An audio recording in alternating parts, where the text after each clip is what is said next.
Hello दोस्तों, कैसे हैं आप सब। उम्मीद करता हूँ आप अच्छे से होंगे। Welcome to your YouTube channel again. आज हम लोग बात करेंगे मॉक के बारे में। बहुत सारे बच्चों ने बहुत लंबे समय से पूछ रहे थे कि भैया मॉक कैसे दें। कोई वीक में 5 दिन मॉक देता है, कोई 7 दिन देता है, कोई वीक में सिर्फ 2 दिन वीकेंड्स पे देता है, कोई दिन में 2 दे देता है। तो देना है तो कितना देना है, कितना फ्रिक्वेंट मॉक देना है और कैसे देना है। मॉक अटेम्प्ट करने की भी कुछ स्ट्रैटेजीज होती हैं जो लोग अपनाते हैं और डिफरेंट स्ट्रैटेजीज पर डिफरेंट रिजल्ट्स मिलते हैं। तो आज हम लोग इन्हीं चीज़ों पे पूरे डिटेल में बात करेंगे। वीडियो को अंत तक देखना, बहुत ही ज़्यादा बेनिफिशियल वीडियो होने वाली है आपके लिए। कुछ साल पहले तक मुझे भी लगता था कि जो मॉक होता है ना, वो हम देते हैं परीक्षा हॉल, एग्ज़ाम हॉल का जो लाइव एक्सपीरियंस होता है वो लेने के लिए। और एक जो गंभीर छात्र होता है वो घर पे मॉक के ज़रिए एक जो प्रेशर हैंडल करने की आदत होती है वो डाल सके इसके लिए। पर नहीं, मॉक की अहमियत ना इससे कहीं गुना ज़्यादा है। आपको जान के आश्चर्य होगा कि आपका सिलेक्शन होना ही पूरी तरह से मॉक पर डिपेंड करता है। आप ये सोचते हो कि बस बेसिक्स करो, रिवीजन करो और मतलब वीकेंड्स पे कभी टाइम मिला तो एक आध मॉक दे दिया या एग्ज़ाम से पहले 12-15 मॉक दे दिया और बस मेरा काम हो गया। पर इतना तो हर कोई करता है ना। तो ऐसा क्यों होता है कि कोई सिर्फ कि मुझे मतलब कोई भी जॉब मिल जाए चलेगा, अंडमान निकोबार भेज दे तो भी चलेगा, कोई इस तरह के जॉब के लिए स्ट्रगल कर रहा होता है और कोई रैंक के लिए स्ट्रगल कर रहा होता है कि मतलब मेरी रैंक टॉप 10 में आ जाए, टॉप 50 में आ जाए, टॉप 100 में आ जाए। मतलब मॉक तो दोनों ही देते हैं, लेकिन दोनों में फ़र्क क्यों हो जाता है। रैंक वाले कुछ तो खास करते होंगे ना। हाँ, वो खास यही करते हैं कि वो पूरा सिलेबस कवर करने के बाद ना सिर्फ मॉक देते हैं। अगर आप किसी भी कॉम्पिटिटिव एग्जाम की तैयारी बिना मॉक या बिना टेस्ट सीरीज के कर रहे हो तो आप पीछे रह जाओगे कंपटीशन में। क्योंकि जब आप कोई मॉक अटेम्प्ट करते हो ना तो आपको पता लगता है आपका एरिया ऑफ इंप्रूवमेंट क्या है, आपकी रैंक क्या बन रही है, एनालिसिस आप कितने समय में कर पा रहे हो, आपका जो एक स्पीड होता है कि किसी भी क्वेश्चन को करने में किसमें कम समय लग रहा है, किसमें ज़्यादा समय लग रहा है, वो पता लगता है। किस टाइप के क्वेश्चन आपके एक्चुअल एग्जाम में आने हैं उसका पता लगता है। तो मैं तो कहूँगा टेस्ट सीरीज खरीदो एक और आज से ही देना शुरू करो। अगर आपका बेसिक्स कंप्लीट हो गया है तो अब आपके पास 2 ही चीज़ें बचती हैं करने को, प्रीवियस ईयर पेपर्स करना और मॉक टेस्ट देना। और ये दोनों आपको एक जगह मिल जाती हैं जब आप टेक्स्ट बुक के पासेस लेते हो। और टेक्स्ट बुक के पासेस जो हैं 1 साल के भी आते हैं, 2 साल के भी आते हैं, 3 साल के भी आते हैं और भी आप अपने कन्वीनियंस के हिसाब से चूज़ कर सकते हो कि कौन सा पैकेज आपको लेना है। टेक्स्ट बुक के पासेस लेने का एक फ़ायदा और है कि आपको मॉक टेस्ट के साथ प्रीवियस ईयर क्वेश्चंस तो मिलते ही हैं। साथ में अगर आप एसएससी की तैयारी कर रहे हो, सीजीएल की कर रहे हो, सीएचएसएल की कर रहे हो, एमटीएस की कर रहे हो, किसी भी एग्जाम की तैयारी कर रहे हो, बैंक की कर रहे हो, रेलवे की कर रहे हो, दिल्ली पुलिस की कर रहे हो, आर्मी की कर रहे हो, किसी की भी, मतलब आपको सिर्फ एसएससी का नहीं, आपको हर एग्जाम के प्रीवियस ईयर पेपर और मॉडल पेपर मिल जाते हैं। मैंने भी अपने तैयारी के दौरान टेक्स्ट बुक के पासेस हमेशा से लिया और हमेशा ही मुझे बहुत ज़्यादा फ़ायदा देखने को मिला। तो अगर आप भी टेक्स्ट बुक के पासेस लेना चाहते हैं तो आप मेरा कूपन कोड यूज़ करें MPA, जो कि मोनू प्रसाद ASO का एक्रोनिम है, और आपको इससे मिलेगा 10% का डिस्काउंट। अभी सेल चल रही है टेक्स्ट बुक की, तो आपको जो 399 का है, 400 रुपये का, वो आपको 360 में मिल जाएगा। 1 साल का लो, 2 साल का लो, 3 साल का लो, सब पे आपको 10% का डिस्काउंट मिलेगा। तो अगर आप परचेज़ करना चाहते हैं तो डिस्क्रिप्शन में मैं लिंक दे दूँगा, आप वहाँ से जाकर के परचेज़ कर सकते हैं। तो बात करते हैं कि मॉक अटेम्प्ट करना कैसे है। इसमें जो पहली चीज़ आती है, पहली चीज़ जो है वो मैं ये बताऊंगा कि कभी भी ना 100% अटेम्प्ट टारगेट ना करें, हमेशा 100% एक्यूरेसी टारगेट करें। जस्ट इमेजिन आप 95 क्वेश्चंस बना लेते हो और 10 गलत हो जाते हैं तो आपको कितना का नुकसान हो जाएगा। 85 × 2 आपको 170 स्कोर आएगा, जिसमें से 10 गलत हुए तो 5 माइनस हो जाएगा, 165 पे अटक जाओगे। और वहीं पे अगर आप 85 ही अटेम्प्ट करो तो 170 आएंगे, तो 5 नंबर का फ़ायदा हुआ आपको। और आप वो जो 10 क्वेश्चन आप नहीं बना रहे हो उसकी वजह से कुछ समय भी बचेगा। अगर उस समय में 2-3 सवाल आपने बना लिया तो 6 नंबर और मिल जाएंगे। तो ले देके आपको 10 से 11 नंबर का फ़ायदा हो जाएगा। दूसरी, और ये भी बहुत ज़्यादा, मैं 6 चीज़ें बताऊंगा और 6 आपको मॉक अटेम्प्ट करने में ना एक पैनेसी की तरह वर्क करेगा। इसमें से दूसरा ये है कि कोशिश करें कि जल्दी से जल्दी विदिन, जैसे 2 घंटे का पेपर होता है, विदिन 1 आवर कोशिश करें कि पूरा पेपर एक झलक देख लें। क्योंकि क्या होता है कि कभी कभी आप, जैसे कोई सवाल है, मान लो कि आपने 2 सवाल मस्त एकदम हल्के हल्के थे बना दिए, तीसरे में आप घूर रहे हो, ऐसा लग रहा है कि हाँ ये बन जाएगा, ठीक है, बट आपने 2 मिनट 3 मिनट देखे, चलो बना भी लिया।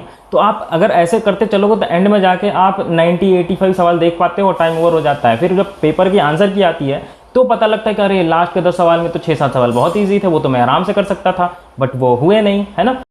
अब ऐसा ना हो, इससे बचने के लिए आपको जो काम करना है वो एक आदत डालनी है, और वो आदत है स्किप करने की। सवालों को स्किप करना सीखेंगे ना तभी कुछ संभव है कि आप कुछ कर पाएंगे, ठीक है। स्किप करना इन द सेंस, जैसे सवाल हैं, आपने सवाल देखा ना, सवाल देखते ही समझ में आ जाना चाहिए कि ये एकदम एकदम जो होता है ना, सोल्यूशन की मैपिंग हो जानी चाहिए कि अच्छा हाँ ये ऐसे बनेगा, 10 सेकंड में बना के निकल गए। जैसे ही आपको लगे ना कि हाँ ये मुझे आता है बट थोड़ा लेंदी है, इसमें थोड़े थियोरम्स लगेंगे, थोड़ी मतलब कुछ रिकॉल करने की ज़रूरत पड़ेगी, छोड़ दिया उसको, मार्क फॉर रिव्यू में करके निकल गए। कुछ सवाल हो सकता है कि आपको लगे ये बन जाएंगे, आप बनाने लगे बीच में अटक गए, तो आपको क्या करना है, रफ पेपर पे सर्कल कर देना है और वो सवाल छोड़ के आगे निकल जाना है। आपको स्किप करने की आदत डालनी है, ठीक है। आपको पेपर को तीन राउंड में अटेम्प्ट करना है, मैंने पहले भी बताया था। पूरे 60 मिनट्स में 60 क्वेश्चंस एनी हाउ करने हैं, चुन चुन के करने हैं, स्किप स्किप एंड स्किप। जितना स्किप करोगे उतना ज़्यादा स्कोर आएंगे आपके। घर पे इतनी ज़्यादा प्रैक्टिस कर लेनी है ना कि एग्जाम में सवाल देखते ही पता चल जाए कि ये किस कैटेगरी में जाएगा, अभी बनाना है, बाद में बनाना है या नहीं बनाना है। जो अभी बनाना है वो अभी बना के निकल जाएंगे, जो बाद में बनाना है उसको मार्क पर रिव्यू कर देंगे, और जो नहीं बनाना है उसको छोड़ देंगे। एंड में तीसरे राउंड में जितना समय बचेगा उतने समय में उसको बनाने की कोशिश करेंगे, और नहीं बचेगा तो कोई दिक्कत नहीं है। लेकिन गलत सवालों पर, या जो जिन सवालों पर आपको डाउट हो, जिन सवालों के आंसर पर आपको कॉन्फिडेंट ना हो, जो सवाल ऐसा लगे कि बाद में गलत हो सकते हैं, उनको मार्क ही नहीं करना है। क्योंकि गलत सवालों पर टाइम वेस्ट करने से अच्छा है कि जो सही सवाल हैं उन पे अपना समय दें, क्योंकि एक एक नंबर बहुत ज़्यादा वैल्यू रखता है। तीसरी चीज़ जो आपको ध्यान में रखनी है वो ये है कि किसी भी पर्टिकुलर सवाल या पर्टिकुलर सब्जेक्ट से खास लगाव ना रखें।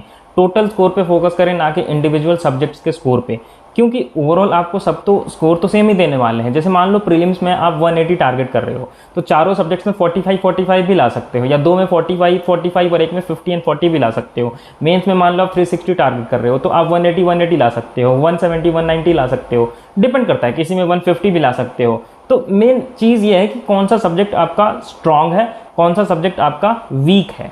जो सब्जेक्ट आपका स्ट्रांग है उसको और ज़्यादा स्ट्रांग करने की कोशिश करें, ताकि उसमें ज़्यादा एक्यूरेसी के साथ अच्छा स्कोर कर सकें। जो सब्जेक्ट आपका वीक है उसमें इंप्रूव करने की लगातार कोशिश करते रहें, ताकि उसमें भी अबव एवरेज स्कोर ला सकें और ओवरऑल जो आपका टारगेट है वो अचीव हो सके। जो चौथी चीज़ है ना, वो है तो मिसलेनियस, लेकिन वो आपका रैंक और आपकी पोस्ट डिसाइड करने में बहुत बड़ा रोल प्ले करती हैं। उनको मैंने नोट डाउन कर रखा है, वो मैं आपको बता देता हूँ। आप भी नोट डाउन करके जब भी मॉक अटेम्प्ट करें इन चीज़ों का ध्यान रखें। पहली चीज़ है कि सवालों को ध्यान से पढ़ें, क्या दिया है, क्या पूछा है, सब सही से देख लें, तब सॉल्व करना शुरू करें। दूसरी चीज़ है कैलकुलेशन साफ साफ करें, ध्यानपूर्वक करें, अंत तक करें, क्योंकि कभी कभी ऑप्शन जो है वो अप्रॉक्स दिए रहते हैं, आपके आंसर आ जाते हैं, आपको लगता है ये तो ऑप्शन में ही नहीं है, लेकिन अप्रॉक्स दिया है। जैसे मान लो कि आपका आंसर आ रहा है 9 और ऑप्शन में दे रखा है 8.999, तो ओवरऑल वो 9 के बराबर ही है, तो मार्क करके आगे निकलना है।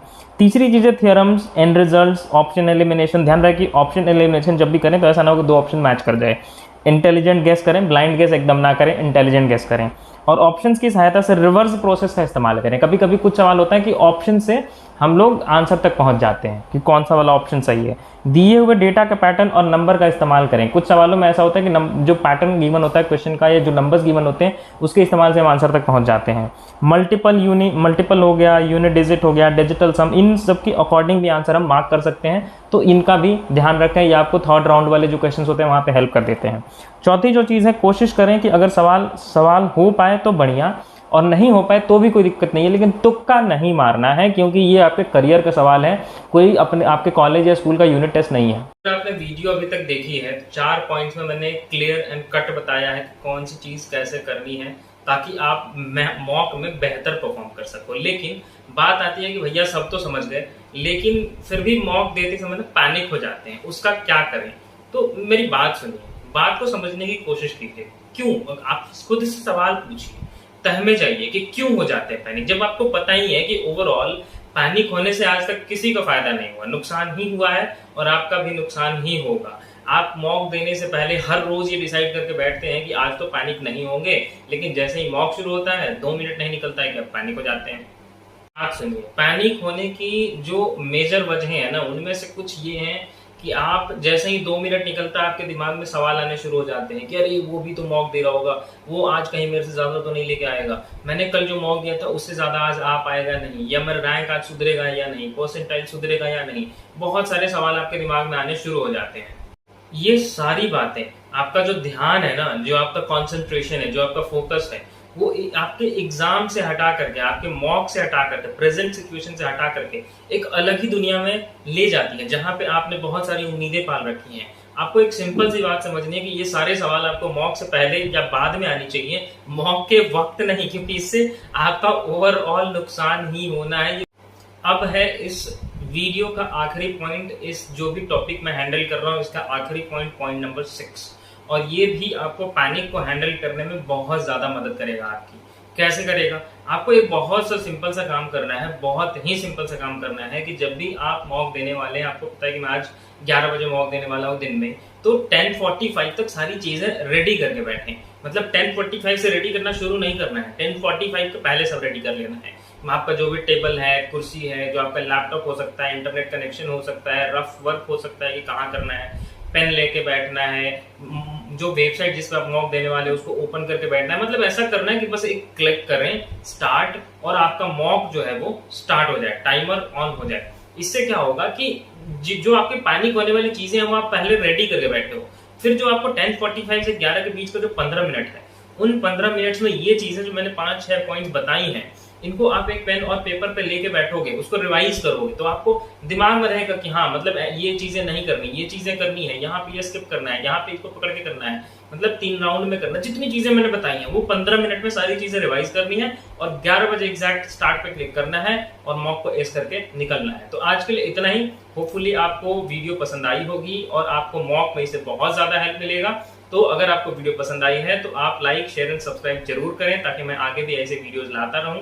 और अगर आपको मॉक से रिलेटेड अगर कोई डाउट अभी भी बचा हो तो आप कमेंट सेक्शन में या इंस्टाग्राम पे मुझे बता सकते हैं। इंस्टाग्राम पे आप मुझे फॉलो कर सकते हैं, अगर आप इंस्टाग्राम यूजर हैं तो वहां पे मैं क्विक रिप्लाई करता हूं, और एटलीस्ट मैं कोशिश करता हूं कि जब भी मुझे समय मिले आपको रिप्लाई कर सकूं। थैंक यू सो मच, मिलते हैं।